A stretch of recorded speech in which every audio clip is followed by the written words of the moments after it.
What if saving everyone you loved meant sacrificing your very soul for Lyra Moon, a gentle Omega healer? That horrifying truth slammed into her on the morning of her 18th birthday.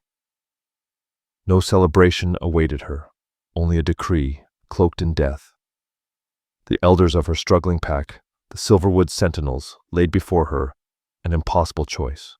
Her people could starve and fall to the Bloodfang raids, or she could marry the dying Alpha King, Darius Vale, a man whose life ebbed as fast as their hope.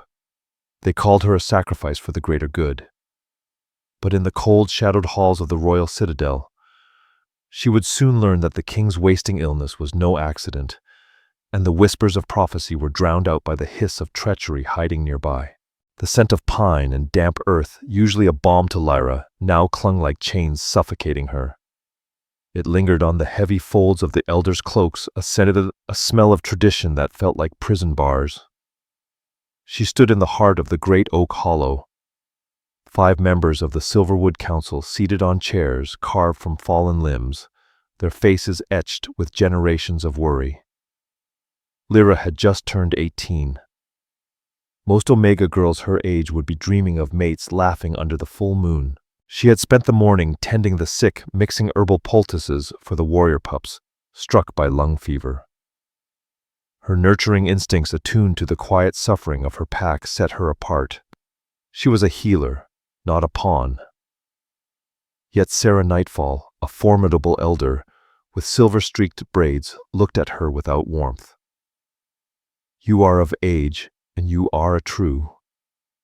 Sarah began, her voice void of softness. Lyra's heart thudded violently. She clutched the small leather pouch of herbs at her belt. "Elder Sarah, I don't understand. Our pack is dying." "Thane." Ash rasped his voice, rough as gravel. "The blight on the northern farmlands worsens. The Bloodfang Coalition raids our borders unchecked. Alpha. Your uncle grows weaker with worry. We have no strength, no allies of significance." "I know," Lyra whispered, gaze dropping. "I see it every day. I mix tonics for the warriors, ration the healing herbs. Yet what does that have to do with you?" Sarah leaned forward, her dark eyes pinning Lyra in place. "We've received a missive from the capital, from the court of the Alpha King." A tense silence swallowed the hollow. Darius Vale of the Silvermoon Dominion, a name spoken only in hushed tones, a legend, a tragedy. He had united fractured packs 50 years ago, a warrior of unparalleled strength, but for the last decade he had been wasting away from a mysterious illness, baffling even the greatest healers and mages. With no fated mate and his life hanging by a thread, his death threatened a catastrophic war of succession. "The king is dying," Sarah stated grimly. And his counsel was desperate. An ancient prophecy dusted from the archives claimed that only the bond with a true Omega, a heart of moonlight, could mend the dawn and restore the bloodline. Lyra's blood ran cold. Prophecy, mere children's tales. "It is our only hope," Sarah snapped her authority, cutting through the chamber. "The King's Council has sent envoys to the remaining packs with pure-blooded Omegas. They offer protection resources beyond imagining food warriors for our borders." Lyra's stomach coiled in dread. Sarah's gaze was merciless, sharp as ice. "They don't need an alliance, child. They need a cure. They need a bride for their king." The world tilted. The scent of pine became the stench of rot. The elders' faces blurred into a monstrous void. A bride for their king. A dying king. "No," Lyra whispered, a fragile breath. "You can't." "I am not a broodman. I am not a sacrifice to a myth," Thane thundered to his feet. "You are of the Silverwood pack, and you have a duty. We raised you since your parents died defending this pack. Is this how you repay us, condemning all to starvation and slaughter?" Tears stung Lyra's eyes. "My parents died for this pack." "You would dishonor their memory by refusing. We honor them by ensuring the pack survives." Sarah countered, voice low, dangerous, persuasive. "Think of it, Lyra. You would be queen. You would have power influence. You could save us all. The word queen tasted like bitter poison on her tongue. Queen of a dying man.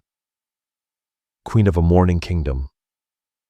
A glorified nurse tasked with tending a man teetering on the edge of death. They weren't asking her opinion. They were commanding it.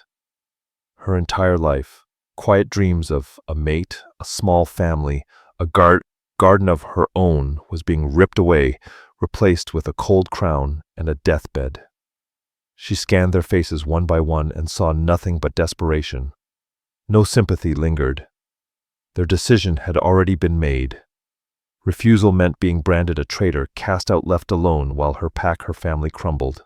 The sick pups she had treated that morning, the anxious faces of their mothers, the stoic pride of the aging warriors, they would all suffer. A tear traced a frozen path down Lyra's cheek. There was no choice, only execution. Her spirit felt the sentence. I will do it, Lyra said, voice hollow, stripped of all hope. I will marry the Alpha King, for the pack. Sarah Nightfall's expression did not soften yet. A flicker of relief passed her eyes. The royal guard will arrive in 2 days. Prepare yourself. You depart at dawn on the 3rd day. You are the hope of the Silverwood Sentinels now, Lyra. Do not fail us. Lyra did not hear the dismissal. She turned and walked from the hollow, each step heavy. The forest's vibrant green seemed muted, the birdsong a funeral dirge. She was no longer Lyra, moon healer and dreamer. She was a living sacrifice marching to wed death itself. The journey to the capital blurred past grim landscapes and stoic guards. Lyra rode inside an enclosed carriage, its door emblazoned with the Alpha King's sigil, a roaring wolf beneath a silver moon. It felt less like a royal escort, more like prison transport.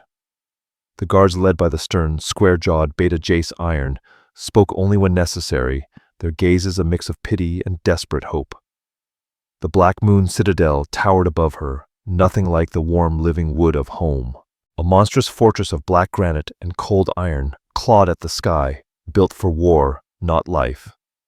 The cavernous halls swallowed her footsteps in silence. Tapestries depicting long past victories hung, their colors faded. Suits of armor stood like silent sentinels gathering dust. The air was heavy with the scent of old stone-wilted flowers, and something medicinal cloying, suffocating the stench of sickness.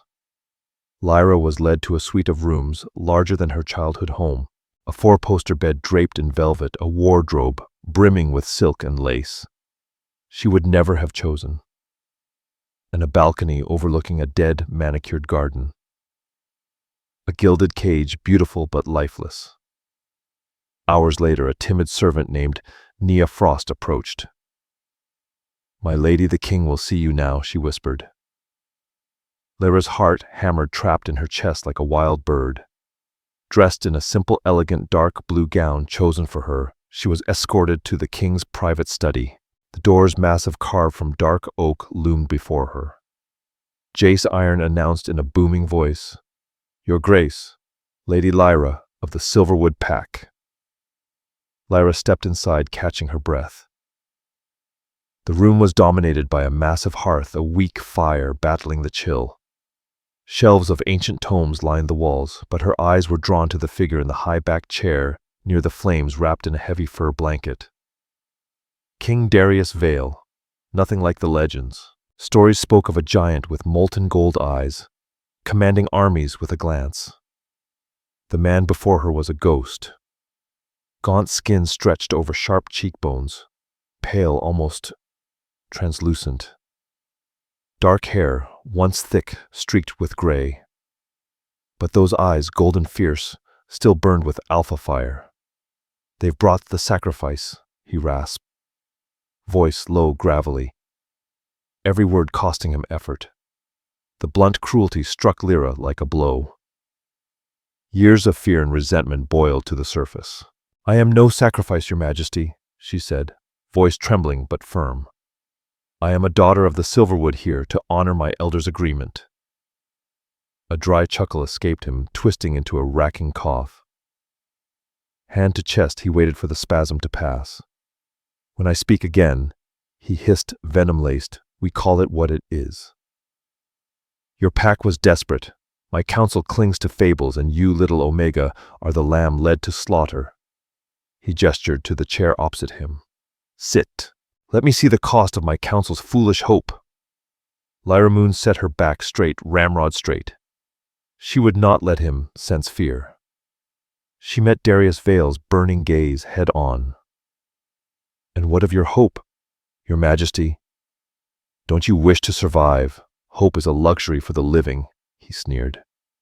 I have made my peace with the end, Darius rasped, voice rough, but I haven't made peace with this circus, this desperate grasping at ancient scrolls and superstitious nonsense. He leaned forward slightly, the effort visible in every thin line of his body. They think your presence, your bond will somehow stitch my soul whole. Tell me, Lady Lyra, do you feel magical? Bitterness coated his words like iron impenetrable, but Lyra's Omega senses detected more, a deep aching agony far beyond the physical. The suffering of a great power brought low a fierce spirit trapped in a failing vessel. I am a healer, your majesty, she said softly, not a magician. I don't trust magical cures, she continued quietly, voice unwavering. I believe in herbs and knowledge and willpower. My will is not the problem. Darius's voice dropped to a dangerous whisper. This sickness, it is a parasite. It feeds on my strength, on my wolf. He closed his eyes for a heartbeat, a flicker of pain crossing his features. It drains me day by day. No healer has been able to stop it. What makes you think some backwater Omega with a satchel of weeds will be any different? Before Lyra could answer, a man entered the room without knocking. Handsome, severe, sharp-featured gray eyes, cold and calculating. Dark, impeccable court attire. Darius, you're pushing yourself too far, the man said smoothly. Tone blending, concern and command. His gaze lingered on Lyra, unreadable. And you must be Lady Lyra. I am Cale Vex, the king's cousin and advisor. Lord Cale, Lyra murmured, inclining her head.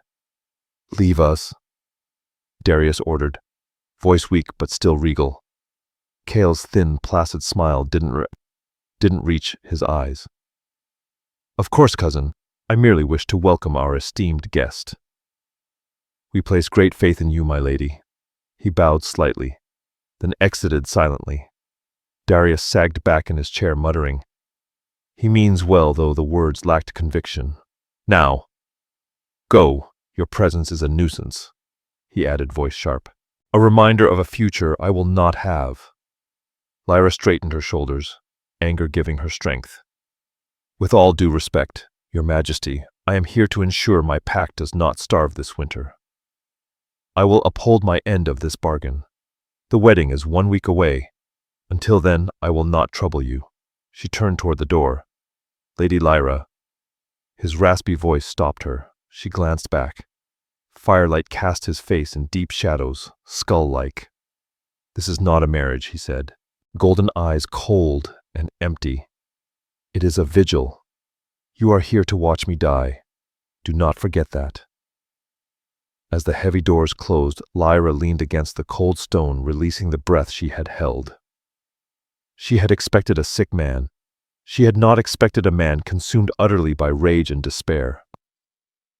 Marrying him would not be a vigil, it would be a battle, and she was already standing on a field of ashes. The days leading up to the wedding were suffocating, filled with study and strict formality. Lyra was fitted in a silver silk gown, a sharp contrast to her homespun wool. She was tutored in court etiquette by a stern dowager, who continually chastised her rustic sensibilities. Meals were solitary in the vast chambers, the only sound the timid chatter of the servant, Nia Frost. But Lyra was far from idle. Her mind trained in healing would not rest. The king's words haunted her, but it was his appearance that troubled her most. The wasting illness, as they called it, presented no symptoms she recognized. It was not age nor infection. It was deliberate malevolent. She began asking subtle questions, quietly speaking with Nia, the kitchen staff, and the aging castle physician, Orrin Darkwood, a kind but defeated man who had long since given up hope of a cure. It had started 10 years ago, Orrin Darkwood explained, hands trembling slightly, as he organized vials recounting the sudden fatigue that struck Darius Vale after the Blood-Fang skirmishes. We thought it was mere exhaustion from the campaigns, but it never left. It worsened with time. Weakness gnawed at his body, pain hollowed him out. Flesh wasting away, and his wolf, his great silver mane, his inner beast, grew silent. "It is a terrible thing, my lady, for an alpha to be severed from his wolf," Lyra Moon said softly. "What treatments have you tried?" Her eyes scanned the shelves packed with familiar herbs and rare minerals. "Everything." Orrin sighed, gesturing at the apothecary. "Purification rituals, tonics, strengthened with dragon's blood, sunstone poultices, royal jelly. Nothing touches it. It almost seems to feed on the remedies," he added, voice low, growing stronger as the king grows weaker. Lyra's suspicions solidified. A natural illness responds even if untreatable, but something that drains healing energy was unnatural. It was a curse, a meticulously crafted, slow-acting poison of magical origin. Her heart hammered as conviction hardened. The agreement bound her as his bride, yet her soul remained that of a healer. She could not watch him fade, no matter his cruelty. On the third day, she slipped past the servants and prepared Darius's evening meal herself. Ascending the kitchen's suspiciously creaking stairs, she added a simple, odorless infusion of silver leaf and moon petal to the broth. It wasn't a cure yet, a diagnostic. Silverleaf reacted to dark magic, moon petal soothed the wolf within, calming his spiritual self. Carrying the tray herself, she dismissed the servant poised to deliver it.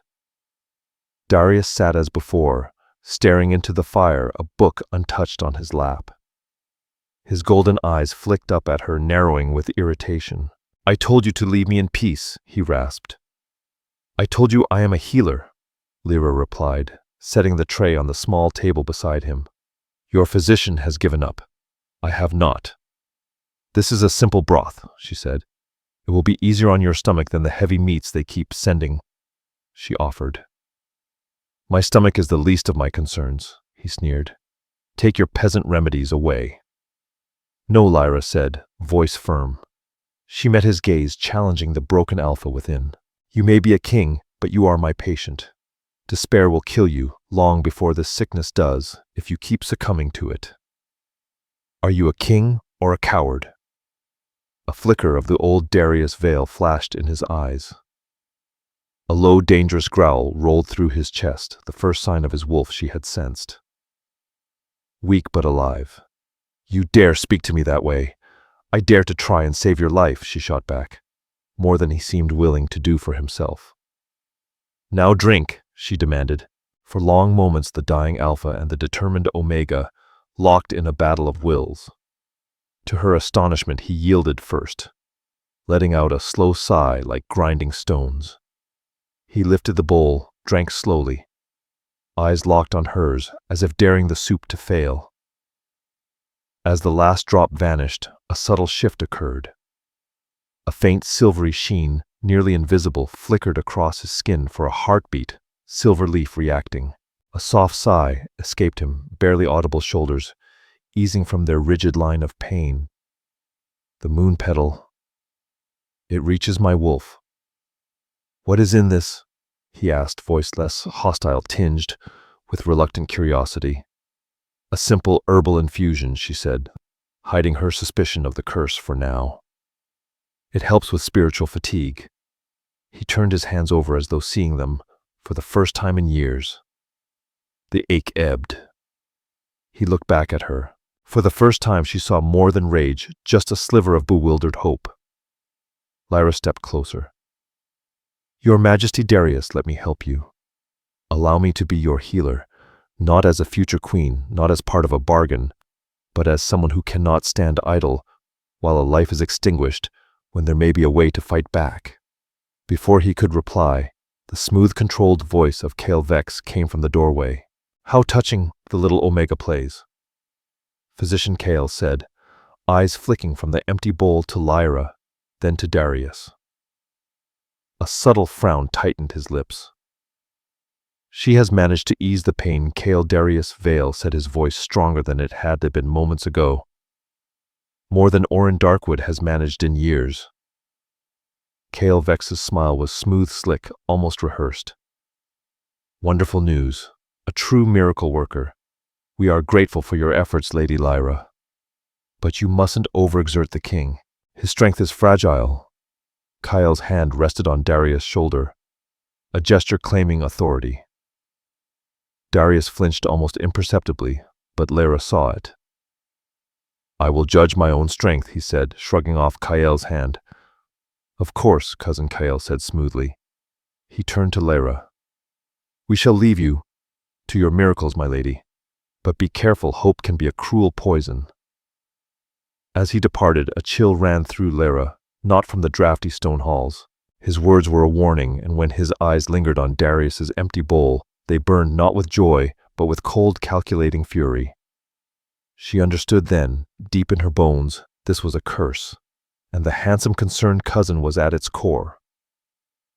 The wedding was a solemn affair, not in a grand hall teeming with hundreds, but in the castle's sterile, frigid throne room. Only the highest-ranking members of the court attended. Cale Vex Jace, Iron Orin Darkwood, and a handful of grim-faced lords. Lyra wore the silver gown, feeling like a ghost bride. Darius stood beside her, leaning heavily on a carved cane. His face was a mask of weary indifference, paler than usual, the brief relief from her broth already fading. When the High Elder asked them to speak their vows, Darius's voice was a rasp, barely audible. Lyra's vow was clear, steady, a promise, not to the man beside her, but to the pack she had left behind. Pronounced husband and wife, mated by law, yet the distance between them was as cold and wide as the throne room itself. No kiss, no celebration. Just a formal nod, then they were led apart. The marriage a sham known to all, but something had shifted that night in the study. A fragile thread of understanding. He had not forbidden her from bringing remedies, and each evening she prepared a broth with subtle variations in herbs. Tirelessly she pored over the library's tomes, searching for mentions of curses resembling Darius's ailment. She discovered the curse was tied to a specific object, a conduit for dark magic, explaining why it had persisted. As long as the object remained near him, the curse would feed on his life force. One evening a week after the wedding, she brought a stronger infusion meant to grant him deeper restorative sleep. He sat in his chambers, not the study, by a window overlooking jagged northern peaks. "You look like you're planning an escape," Lyra said softly, setting the tray down. A faint, rare smile touched his lips. "I used to ride those mountains for days. My wolf and I never felt freer." He sighed, the sound heavy with loss. "Now I can barely walk to the end of the hall." He looked at the steaming cup she offered. "Another of your potions, Lyra." He used her name, not my lady or Omega. "It will help you sleep," she said, gently. Voice soft, true sleep without nightmares. He took the cup, fingers brushing hers. A tiny spark of warmth passed between them. Golden eyes searched her face, the usual fury, replaced by raw vulnerability. "Why are you doing this? You fulfilled your pack's bargain. You are the queen. You could let me fade. Everyone else has." "I told you," she said, meeting his gaze. "I am a healer. I do not believe you are a lost cause." He drank the infusion, silence stretching between them, no longer hostile, but contemplative. Finally, he set the empty cup down. Pain remained a constant dull roar, but when she was near, when she administered remedies, it softened to a whisper. "You have given me moments of quiet, Lyra." I had forgotten that feeling. He gestured to the settee near the fire. "Sit." For a while she maintained a respectful distance, the air charged with unspoken words. "Tell me about the Silverwood," he said quietly. "About your home." And so she did. She spoke of the great oak, the scent of wildflowers, and spring of the warrior pups she helped train, and the stories her mother once told. As she spoke, he relaxed, eyes closed as if he could see the forest she painted with words. In turn, he began to open up. He spoke of his own youth, the crushing weight of the crown he had inherited, and the betrayal he had felt when the sickness first took hold. "My own guards look at me with pity," Darius Vale admitted, voice thick with self-loathing. "Kael," he continued, "he runs the kingdom for me. He handles the council, the trade agreements.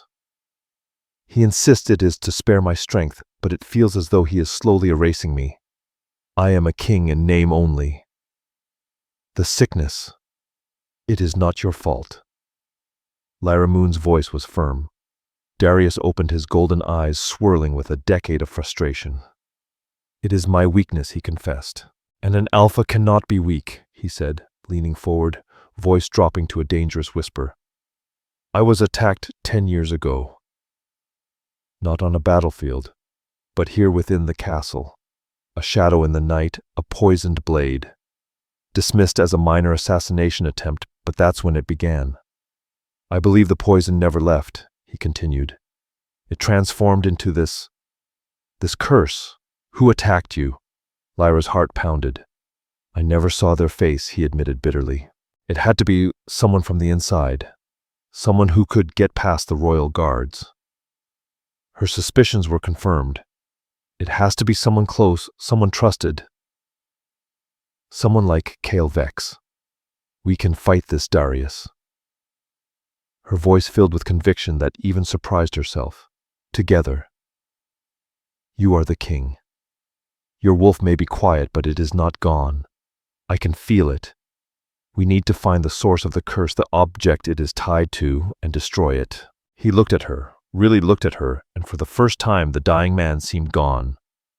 In his place stood the Alpha King, spirit ignited by a flicker of hope. Lyra had planted it there, a fragile alliance, forged in the firelight of that quiet chamber. Not between a king and his sacrificial bride, but between two lonely souls fighting encroaching darkness. Together, yes. He echoed her word, together. From that night on, they became a team. By day they maintained the fiction of a distant formal marriage. By night they pored over ancient texts, searching for clues. Lyra's knowledge of obscure herbs combined with Darius's memory of the castle's secret histories became their greatest weapons. She healed not only his body, but rekindled his will to live. And he in turn gave her something she never expected to find in the gilded cage: purpose and a partner. They became allies against the serpent hiding within the court. Their nightly sessions evolved into a ritual of quiet rebellion. Empowered by Lyra's tonics and her unwavering belief, Darius began reclaiming pieces of himself. He walked the castle corridors without his cane, each step slow but steady. He attended a council meeting, shocking the assembled lords, causing a flicker of unease in Kael Vex. Meanwhile, Lyra became a silent hunter, determined to uncover the cursed object anchoring the magic killing her husband. Darius suspected it had to be something he kept close received around the time of the attack. Gifts were common. He mused one night, sifting through a mental inventory: signet rings, ceremonial, daggers, tapestries. It had to be personal. Lyra counted her fingers, tracing the script in a book on sympathetic magic. Something he could touch daily without suspicion, something harmless in appearance. Her investigation zeroed in on Kael Vex. She watched him relentlessly. The perfect courtier, charming, efficient, utterly devoted to his cousin's welfare on the surface.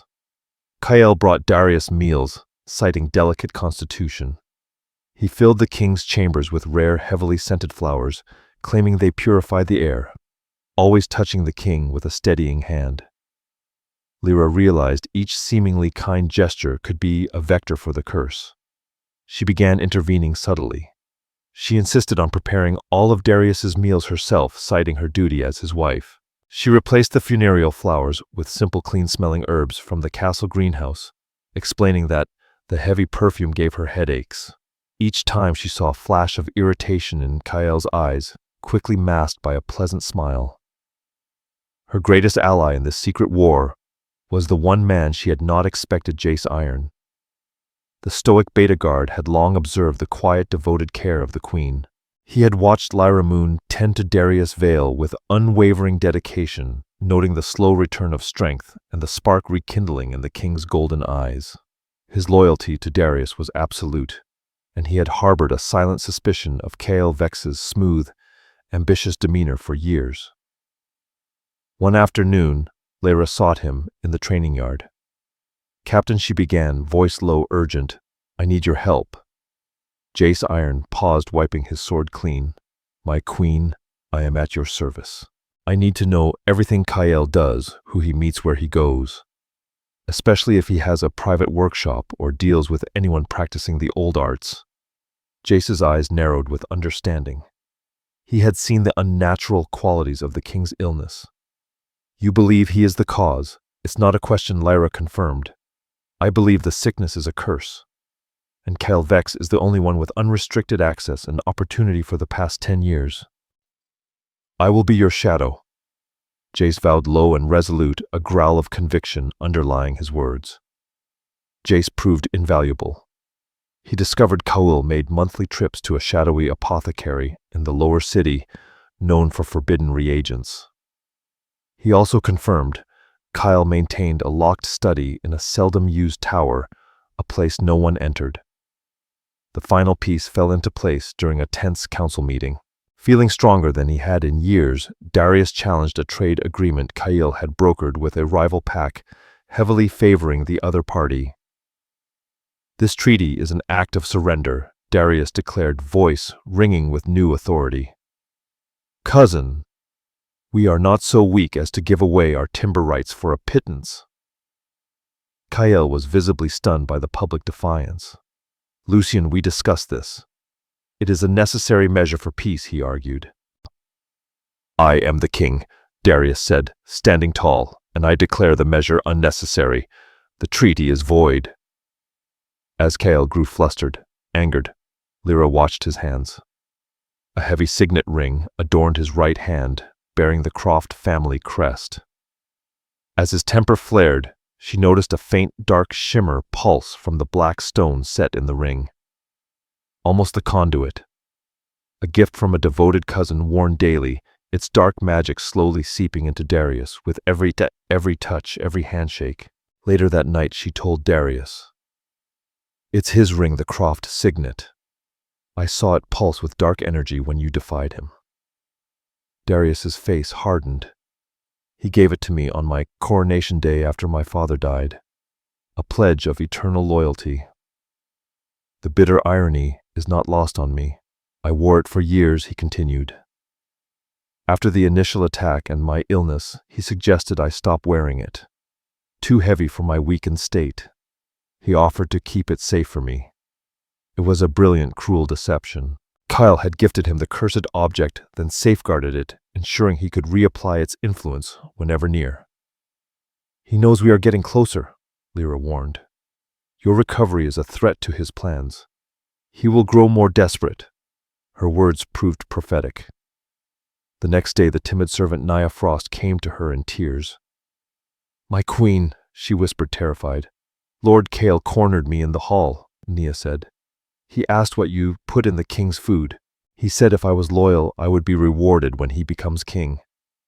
And if not—" She didn't have to finish the sentence. Kael was no longer hiding in the shadows. He was recruiting spies, threatening servants. He was planning a coup, the serpent coiled, ready to strike. The time for quiet investigation was over. The autumn equinox feast, a long-standing harvest celebration, was Kael's stage to subtly highlight the king's frailty and his own competence. But Darius and Lyra had other plans. They would turn his stage into a trap. For days they prepared. Lyra brewed her most potent clarifying tonic, a risky blend of wolfsbane, purified silver, and heartwood ash. It wouldn't break the curse, but it would sever the link between Darius and the cursed ring for a few critical hours, allowing his full alpha power to surface, however briefly. Jace in turn positioned the most loyal guards at strategic hidden points throughout the great hall. The night of the feast, the hall brimmed with the lords and ladies of the court. Kyle stood at the head, overseeing with a proprietorial air. When the herald announced the king's arrival, a murmur rippled through the crowd. Darius entered, and collective gasps followed.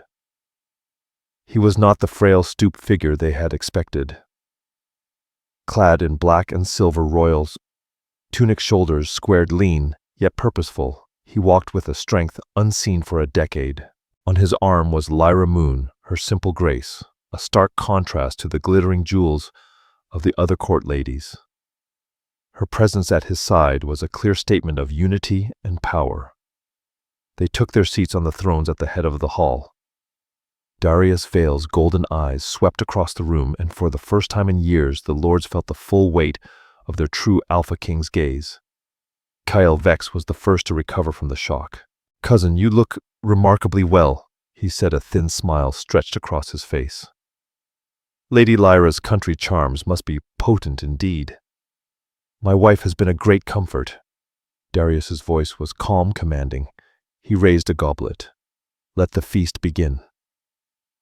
Throughout the meal, tension was a living thing.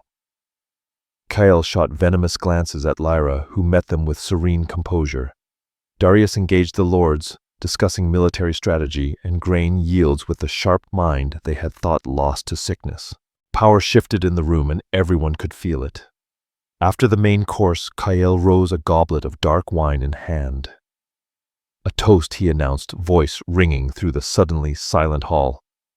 "To the king whose health we have all worried over. Tonight he seems revived. Perhaps one final potent dose of medicine is all that is needed to secure his full recovery." He approached the throne, holding his own goblet high, another more ornate offered to Darius. Lyra's heart pounded. This was it, not a subtle touch, but a final public dose of poison, disguised as a celebratory toast. "Thank you for your concern," Cousin Darius said, voice dangerously smooth. He did not take the cup. "But before we toast, there is a matter of treason to address." The word hung in the air like a guillotine's blade. Kyle froze, his mask of politeness cracking. "Treason. What is the meaning of this?" "For 10 years, Darius began, a voice resonating with authority. "I have been poisoned. A slow, insidious curse that has sapped my strength and silenced my wolf. An affliction allowing others to grow comfortable with my power, to see my throne as their own." He pointed directly at Kyle. "Delivered by the hand of my own blood. By you, Kyle." Kyle laughed, a harsh, brittle sound. "You are mad. Your king is delusional." "Am I?" Darius countered, turning to Lyra. "My queen is a healer of great skill. She discovered the nature of this curse. It is tied to an object," Lyra said, stepping forward. "A conduit of dark magic. An object you gifted him, cousin. Your signet ring." Kyle instinctively glanced at his hand. "Lies." "This is a witch's fantasy," he spat. "Is it?" Lyra's voice was clear, strong. She advanced. "Lord Kyle, if you are so innocent, give the king your ring. Let him hold it. If it is just metal and stone, it can do no harm." Panic flashed in Kyle's eyes. The room fell silent, every lord watching. To refuse would be an admission of guilt. Reluctantly, he removed the ring and held it out. "This is absurd," he spat. Jace Iron stepped forward, taking the ring and placing it on a silver platter, presenting it to Darius. The moment Darius' fingers closed around it, a wave of black energy erupted, visible as sickly, oily smoke. Darius cried out, staggering back, tonic protections, warring with the curse's raw power. The court had all the proof they needed. Gasps of horror filled the hall. "Seize him," Jace bellowed. Kale's face twisted with pure hatred. drew a hidden dagger from his boot.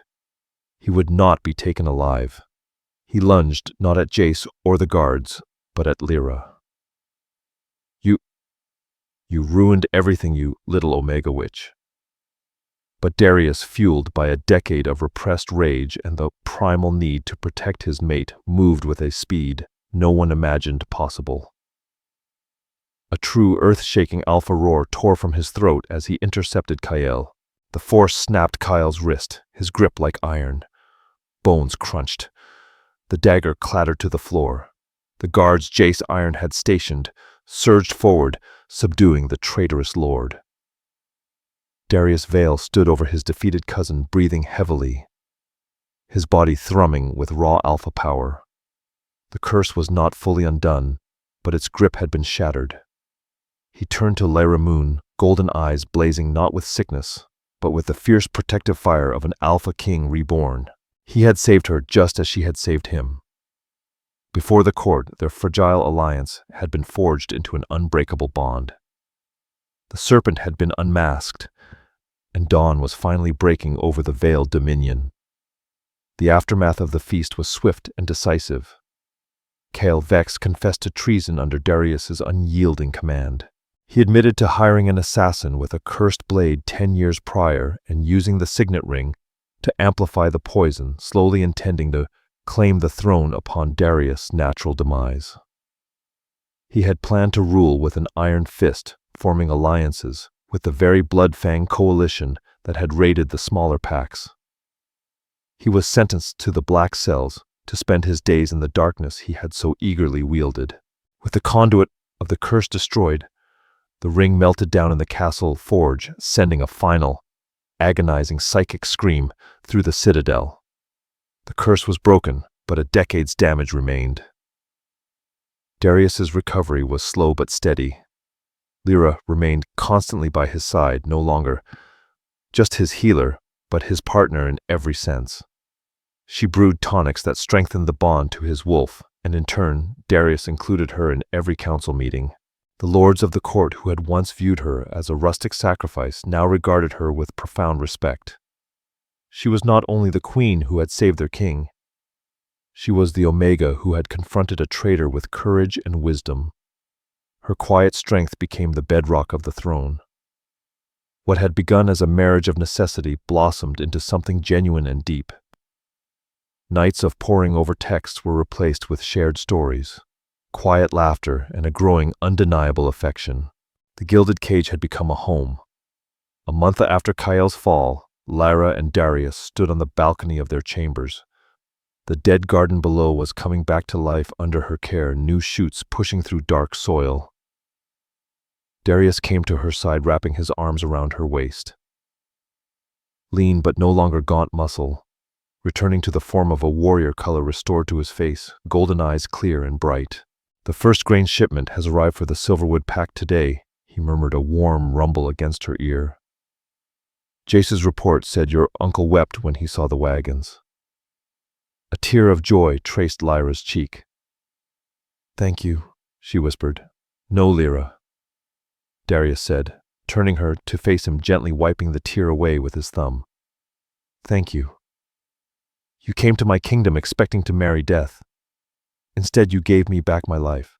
He gazed into her eyes, and she saw the fated love she had once dreamed of, a love she never imagined finding here.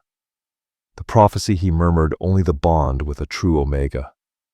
A heart of moonlight can mend the dawn. My council thought it meant a forced marriage, a magical cure. They were wrong. He leaned in, forehead resting against hers. It isn't about ceremony or bloodlines. It's about a true bond, about partnership, about you. When he kissed her, it was not the kiss of a king to his queen or a man to his wife. It was the kiss of one soul recognizing its other half. The last vestiges of their forced union burned away, replaced by the searing, undeniable click of a true mating bond. A wave of warmth, of completion, of absolute belonging washed over them both. Lyra felt his wolf-mighty silver mane rise to meet her spirit, not with dominance, but with reverence. The pack she had saved by marrying a dying king was now safe. But she had done more than that. She had saved the king himself, exposed a traitor. And in the heart of a cold, dying castle, she had found not a gilded cage, but a kingdom of her own and a fated love greater than any prophecy. Together, King Darius and Queen Lyra stood no longer defined by shadows of the past, but looking forward to the dawn of their reign. Lyra's journey, which began as a heart-wrenching sacrifice, became a story of immense strength, courage, and unexpected love. She proved that a gentle heart could house the fiercest spirit and that a true Omega's power lies not in submission, but in an unshakable will to heal and protect. She was not just the king's salvation. She was his partner, his equal, his fated mate. Together, they rebuilt a kingdom not on grim prophecy but on a bond of trust and respect,